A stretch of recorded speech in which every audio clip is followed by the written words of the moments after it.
पास गए। विष्णु भगवान ने कहा सब प्लान काम कर रहा है, समय का इंतजार करो। उसी समय क्या हुआ, काम्पिल नगर में एक ब्राह्मण रहते थे, उनके यहाँ गुणनिधि नाम का एक बेटा हुआ, पर वो महामूर्ख था, उशंकल था, उद्दंड था, मनमानी करता था, माता पिता की आज्ञा का पालन नहीं करता था। इसलिए गुणनिधि को पिताजी ने घर से निकाल दिया। जब घर से निकल गया तो कहावत है, जिसका कोई नहीं उसका खुदा है। यारो ऐसा कहते हैं, जिसका कोई नहीं उसका भगवान है भैया। एक दिन भूखा प्यासा दिन भर मारा मारा फिरता रहा। रात्रि के समय उसको ऐसा आया मन में कि मैं किसी मंदिर में जाऊं तो कुछ ना कुछ प्रसाद मिलेगा। शिवजी के मंदिर में गया, अंधेरा था, प्रसाद दिख नहीं रहा था, तो उसने अपने शरीर का कपड़ा उतार के जलाया और उस कपड़े के जलाने से शिव मंदिर में प्रकाश हो गया। उस प्रकाश का पुण्य उस बालक को मिल गया। अब आप बताइए, शरीर के पहने हुए कपड़े को जलाने से अगर पुण्य मिल जाता है, तो पवित्र रुई की बत्ती बना करके और देसी गाय के घी में अगर आप दीपक जलाते हैं तो आपके पुण्य की गणना कौन कर सकता है। इसलिए शिव मंदिर में दीप दान जरूर करना चाहिए। भगवान शिव को दीपमाला बहुत प्रिय है। दीपमाला और जल की धारा ये शिव को बहुत प्रिय है। शिव जी पर जल जरूर चढ़ाना चाहिए। शिव जी को परिक्रमा बहुत प्रिय है। जो भगवान शंकर की परिक्रमा कर लेता है और परिक्रमा करके प्रणाम कर लेता है, परिक्रमा का नियम यह है कि आप मंदिर के बाहर से परिक्रमा कर सकते हैं।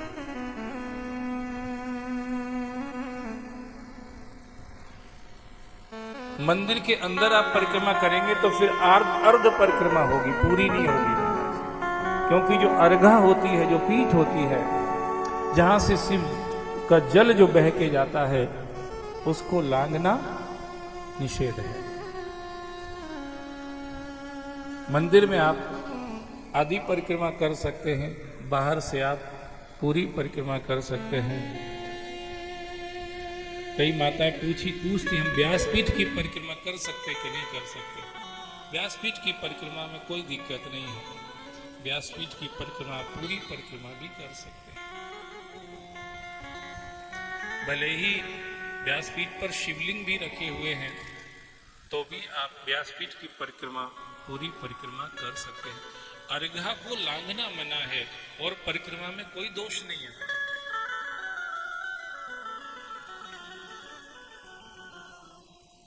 जैसे हम महाकाल मंदिर में जाए तो वो अर्घा वहां तक है जहां तक दीवार है कि नहीं?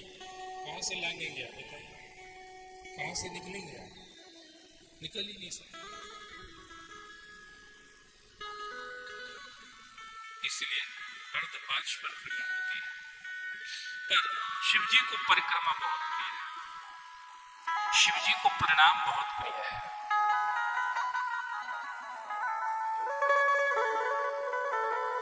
जो वृद्धजन होते हैं ना, बड़े बूढ़े, उनका सम्मान बड़ा प्यारा लगता है। इसलिए आप सबको समझा रहा हूं, जितना हो सके बड़े बूढ़ों का सम्मान करो। आज दुर्भाग्य से और दुर्बुद्धि से लोग बड़े बूढ़ों का अपमान करते हैं, उनको कुछ समझते नहीं, उनको कोई महत्व नहीं देते, तवज्जो नहीं देते। इसलिए उनके द्वारा जो ज्ञान का लाभ, अनुभव का लाभ और उनका जो जन्म भर की कमाई का कुछ प्रकट, कुछ छिपा हुआ जो रखा रहता है, वो आपके हाथ नहीं लग पाता। अगर आप बड़ों का सम्मान करते रहेंगे तो छिपा हुआ ज्ञान, प्रकट ज्ञान, छिपा हुआ सामान और प्रकट सामान सब आपको मिल सकता है। सब सोच रहे होंगे मन तो लगता नहीं, पर अब आप इतनी चीजें मिलेंगी तो कर लेंगे। बड़े बूढ़ों की सेवा करना चाहिए। आपको मैं दोनों हाथ उठा के कह सकता हूं व्यासपीठ से, आप कभी भी घाटे में नहीं रहेंगे। बड़े बूढ़ों की सेवा कीजिए। दिन भर लग जाए दिन भर कीजिए, 24 घंटे लगे 24 घंटे कीजिए, जिंदगी लग जाए जिंदगी भर कीजिए, आप घाटे में नहीं रहेंगे, आपको फायदा होगा। आप फैक्ट्री में काम करके देख लीजिए, आप किसी वृद्ध की पूजा, अरे आप राजगद्दी पर बैठ करके देख लीजिए और किसी बड़े बूढ़े की सेवा करके देख लीजिए, दोनों का फल अलग अलग है महाराज।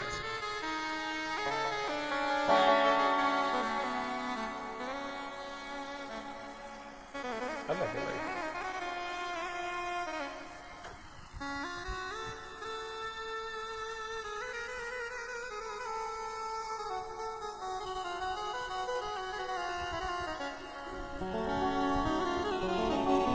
भागवत में कथा आती है, एक नभग नाम के राजा थे,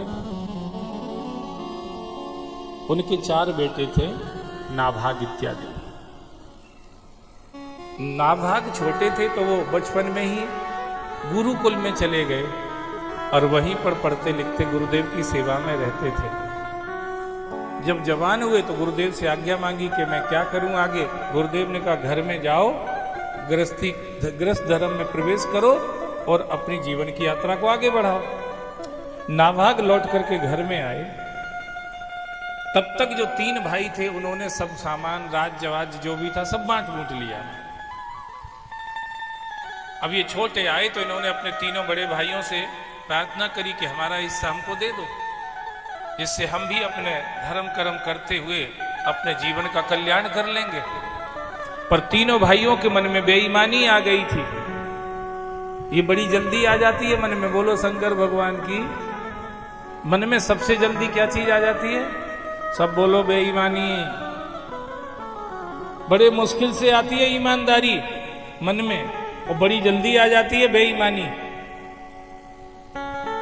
मन ईमान को बड़ी जल्दी खो देता है। तीनों के मन में बेईमानी, तीनों ने मना कर दिया। तुम चले गए थे जंगल में, इसलिए हमने तीनों ने सब बांट लिया, अब इस पर तुम्हारा कोई अधिकार नहीं है। बोले नहीं, कुछ तो हमें दो, हम हमारे धर्म का पालन करके अपना जीवन सफल करेंगे। तो कहा ये वृद्ध पिताजी तुमको दे देते, बूढ़ा बाप दे दिया। पर वो तो गुरुकुल में से आए थे, उनको ये पता था कि माता पिता की सेवा करने से कभी घाटे में रहेंगे ही नहीं। जितना होगा फायदा ही होगा, लोक भी बनेगा पर लोक भी बनेगा। इसलिए बूढ़े पिताजी को लेकर के नाभाग बड़े प्रसन्न हुए। पिताजी के पास गए, पिताजी भाइयों ने मुझे हिस्से में आपको दे दिया। पिताजी कहने लगे बेटा, तुम्हारे भाइयों ने तुम्हारे साथ बेईमानी की, सब राज्य बांट लिया, सब सामान बांट लिया और बूढ़ा बाप तुम्हें दे दिया, इसमें भाइयों ने क्या उपकार किया है? नाभाग ने कहा पिताजी मैं गुरुदेव की वाणी से सुनता रहा हूं, माता पिता की सेवा से चारों पुरुषार्थ सिद्ध हो जाते हैं।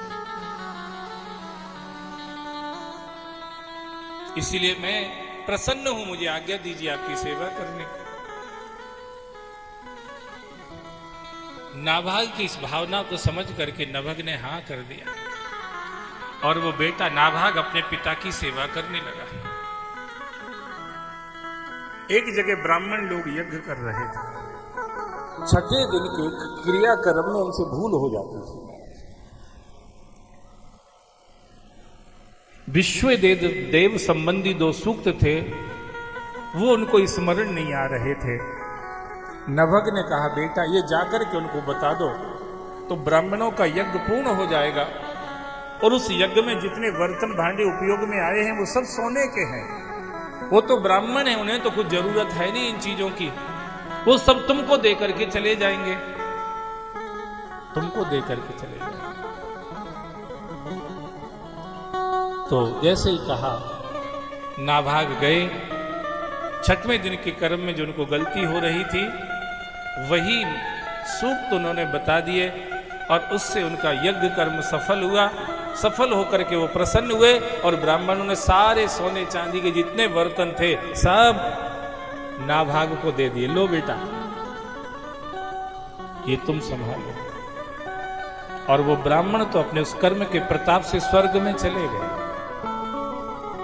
इधर नाभाग उन सोने के बर्तनों को लेकर के जैसे ही चलने वाला था, उसी समय एक लंबा काला सा आदमी सामने आके खड़ा हो गया। ए भैया, नाभाग, आपको ज्ञान नहीं है, यज्ञ अवशेष जो होता है उस पर मेरा अधिकार होता है।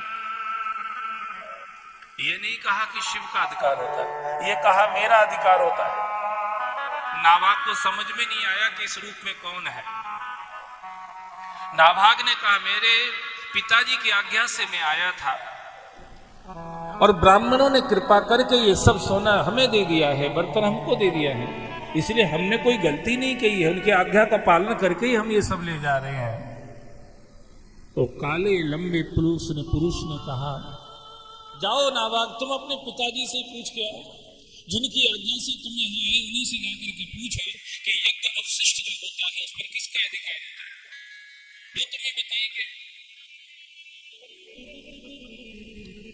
नाभाग गए अपने पिताजी के पास, जाकर के पूछा, पिताजी आपने जो मंत्र बताए थे उससे हुआ, उन्होंने सोने के सारे बर्तन मुझे दे दिए थे, और पता नहीं अचानक एक कोई काला आदमी आया लंबा सा और सामने रास्ता रोक करके खड़ा हो गया और कहता है कि यज्ञ में बचे हुए सब चीज पर मेरा अधिकार होता है। तो अगर तुम मेरी बात सही न मानो तो अपने पिताजी से पूछ करके आओ, इसलिए पिताजी मैं आपके पास आया हूँ, सच्चाई क्या है। नभग ने कहा, बेटा तेरा भाग जग गया है, उस काले पुरुष के रूप में कोई और नहीं, साक्षात महाकाल खड़े हैं। क्योंकि जब वो ऐसा बोल रहे हैं इसका मतलब ये है ब्रह्मा जी की मीटिंग में ये निर्णय हो चुका है, ऋषि मुनियों के समक्ष उपस्थिति में ये निर्णय हो चुका है। दक्ष यज्ञ के बाद ये निर्णय हो चुका है, यज्ञ अवशिष्ट जो कुछ भी होगा उस सब पर शिव का अधिकार होगा। इसलिए जब कोई ऐसा कह रहे हैं तो वो कोई और नहीं, साक्षात भगवान शंकर हैं बेटा, जो तुमको उनने दर्शन देकर के कृतार्थ किया है। जल्दी से जाकर के उनसे क्षमा याचना मांग लो, उनके चरणों में गिर करके, और उनसे कहना कि प्रभु आपका ही है, सब आपका ही है, ऐसा है ही क्या इस दुनिया में जो आपका ना हो।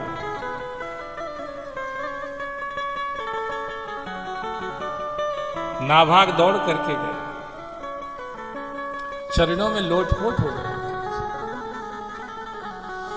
आशुतोष भगवान शिव ने उठाया, बेटा क्या बोलना चाहते हो? बोले पिताजी ने कहा है कि जो बचा हुआ होता है वो सब रुद्र का होता है, वो सब शिव का होता है, इसलिए आपका ही है, हमसे गलती हो गई, हमें पता नहीं था, आप हमें क्षमा, हमारे अपराध को क्षमा कर दीजिए और आप अपना ये सब कुछ स्वीकार कीजिए प्रभु। हाथ जोड़ के नाभाग खड़े, इतने भर से भगवान शिव प्रसन्न हो गए। कहा, बेटा मुझे किसी चीज की जरूरत नहीं है, मैंने सोने की लंकई रावण को दे दी, तो कुछ सोने के पात्र रख के क्या करूंगा, ये भी तुम्हें देता हूं, और जो ब्रह्म ज्ञान अनंत जन्मों की साधना करने पर भी किसी को सधता नहीं है, वो ब्रह्म ज्ञान भी मैं तुम्हें देता हूं। महाराज, शिव की सेवा से भोग भी सधता है और मोक्ष भी। पर दुर्भाग्य यह है कि आज जो शिव की सेवा में भीड़ जो दिख रही है वो मोक्ष वाला एक भी नहीं है, सब भोग वाले हैं महाराज। सब अपने अपने विषयी मनोरथों को पूर्ण करने के लिए भगवान शिव के यहाँ भीड़ लगाए पड़े हुए हैं। असल में तो मनोरथ तो मोक्ष का ही होना चाहिए, भोग तो रास्ते की बस्ती है, वो तो हस्ती में आ ही जाएगी अगर तुम शिव की भक्ति की मस्ती में डूब जाओगे तो। वो तो रास्ते का सामान है, वो तो मिलना ही है, उसको टारगेट मत करो, नहीं तो फिर वहीं रुक जाओगे।